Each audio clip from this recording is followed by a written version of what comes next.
দেশি বিদেশি বাঙালি অবাঙালি বিভিন্ন রকমের রান্না খুব সহজে বাড়িতে তৈরি করার জন্য সাবস্ক্রাইব করে নিন শম্পাস কিচেন। আর আমার সমস্ত রান্নার আপডেট সবার আগে পাওয়ার জন্য বেল নোটিফিকেশনটা ক্লিক করতে ভুলবেন না। নমস্কার, welcome to Shampa's kitchen. Shampa রান্নাঘরে আপনাদের সকলকে স্বাগত জানাই। শম্পাস কিচেনে দুর্গাপুজো স্পেশাল পর্বের আরো একটা রেসিপি নিয়ে আমি হাজির হয়েছি। আমাদের আজকের রেসিপি তাওয়া চিকেন। আপনারা দেখুন আমি কি করে তৈরি করছি। এটা কিন্তু দারুণ টেস্টি একটা রেসিপি। তাহলে চলুন সময় নষ্ট না করে তৈরি করে ফেলি টেস্টি টেস্টি তাওয়া চিকেন। তাওয়া চিকেন তৈরি করার জন্য সবার প্রথমে আমি তাওয়া গরম করে তার মধ্যে সাদা তেল অ্যাড করছি। তেল দিচ্ছি আমি 3 টেবিল স্পুন। 3 টেবিল স্পুন তেল দিলাম। তেলটা যখনই ভালো মতো গরম হবে তখন আমি এর মধ্যে অ্যাড করব পেঁয়াজ। দুটো মাঝারি সাইজের পেঁয়াজ আমি কুচিয়ে রেখেছি, পেঁয়াজগুলো দিয়ে দিলাম।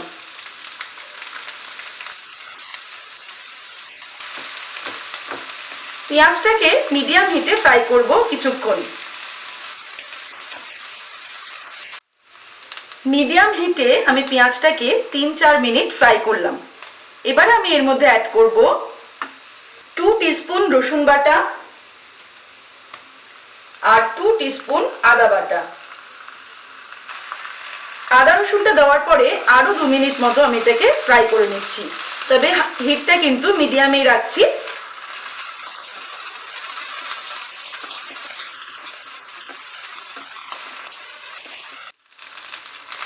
আদা রসুনটা ফ্রাই করার পর আমি এর মধ্যে অ্যাড করে দিচ্ছি চিকেন।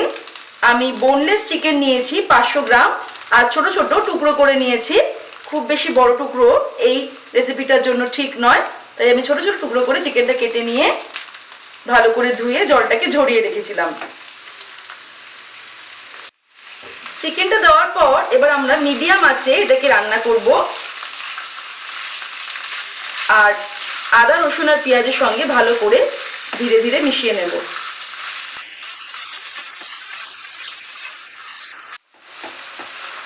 ভালো করে চিকেনটাকে আমি রান্না করলাম প্রায় 5-7 মিনিট, তবে মিডিয়াম আছে। এবার আমি এর মধ্যে বাকি মশলাগুলো অ্যাড করছি। জিরের গুঁড়ো দিচ্ছি 1 টিস্পুন, ধনের গুঁড়ো 1 টিস্পুন, লঙ্কার গুঁড়ো 1 টিস্পুন, তবে ঝালটা নিজেদের স্বাদ অনুসারে অ্যাড করবেন। আর হলুদ দেব 1/2 টিস্পুন। স্বাদ অনুসারে আমি নুন দিয়ে দিচ্ছি, 1 টিস্পুন নুন দিলাম। নুন আর ঝালটা অবশ্যই নিজেদের স্বাদ অনুসারে দিতে হবে। গরম মশলার গুঁড়ো দিয়ে দিলাম 1/2 টিস্পুন। অর্ধেকটা পাতিলেবুর রস আমি দিয়ে দিচ্ছি এর মধ্যে। মাঝারি সাইজের একটা পাতিলেবু আমি অর্ধেকটা এর মধ্যে রসটা দিয়ে দিলাম। এবারে মশলার সঙ্গে ভালো করে আমি চিকেনগুলোকে মিশিয়ে নেব আর মিডিয়াম আঁচে রান্নাটা করতে থাকব।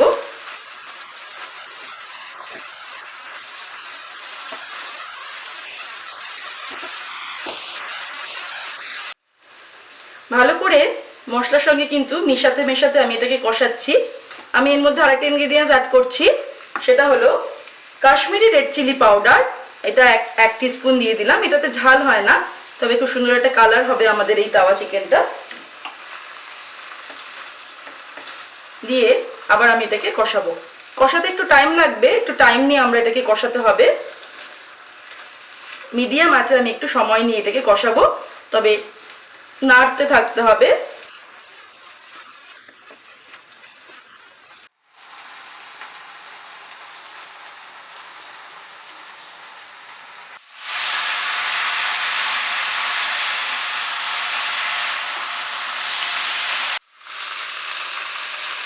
পাঁচ 7 মিনিট কিন্তু আমি মিডিয়াম আঁচে এটাকে নাড়তে নাড়তে রান্না করছি। মশলাটা আমাদের একদম কষানো হয়ে গেছে। এবার আমি এর মধ্যে অল্প একটু জল জাস্ট হাতে করে নিয়ে এরকম ছিটে দিয়ে আঁচটাকে একদম কমিয়ে দিয়ে ঢেকে দেব। জাস্ট অল্প একটু জল কিন্তু আমি ছিটে দিয়েছি। এটাকে ঢেকে দিলাম আমি আঁচটাকে একদম সিম করে দিয়ে 10 মিনিটের জন্য। তবে মাঝখানে আমাকে 2-3 বার কিন্তু এটাকে একটু উল্টে পাল্টে নেড়ে দিতে হবে। 10 মিনিট হয়ে গেছে। আমি একদম লো ফ্লেমে কিন্তু এটা 10 মিনিট ধরে রান্না করলাম, আর মাঝখানে 2-3 বার নেড়ে দিয়েছি। এবারে আমি এর মধ্যে অ্যাড করছি একটা মাঝারি সাইজের টমেটো কুচি। চিকেনটা কিন্তু আমাদের সিদ্ধ হয়ে গেছে।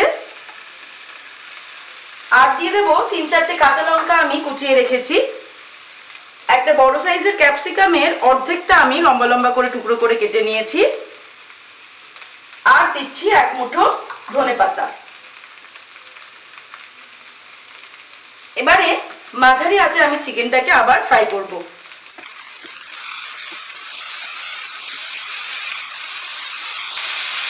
তাওয়া চিকেন কিন্তু একদম ড্রাই ড্রাই হবে। এটা পরোটার সঙ্গে খেতে দুর্দান্ত লাগে, আবার রুমালি রুটির সাথেও খেতে খুব ভালো লাগে। নুন ঝাল স্বাদটা কিন্তু নিজেদের ইচ্ছা অনুযায়ী আপনারা অ্যাড করবেন। মিডিয়াম আঁচে আমি 5 মিনিট এটাকে রান্না করে নিলাম। দেখতেই পাচ্ছেন এটা কিন্তু একদম ড্রাই হয়ে গেছে।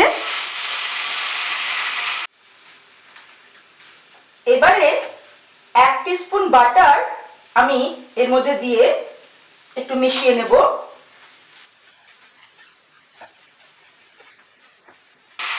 এবারে ফাইনালি আমি আর 1 মুঠো ধনেপাতা ছড়িয়ে দিয়ে ওভেনটাকে অফ করে দেব।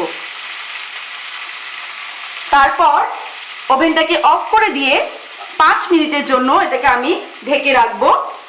5 মিনিট পর আমি গরম গরম তাওয়া চিকেন রুটি অথবা পরোটার সঙ্গে সার্ভ করব।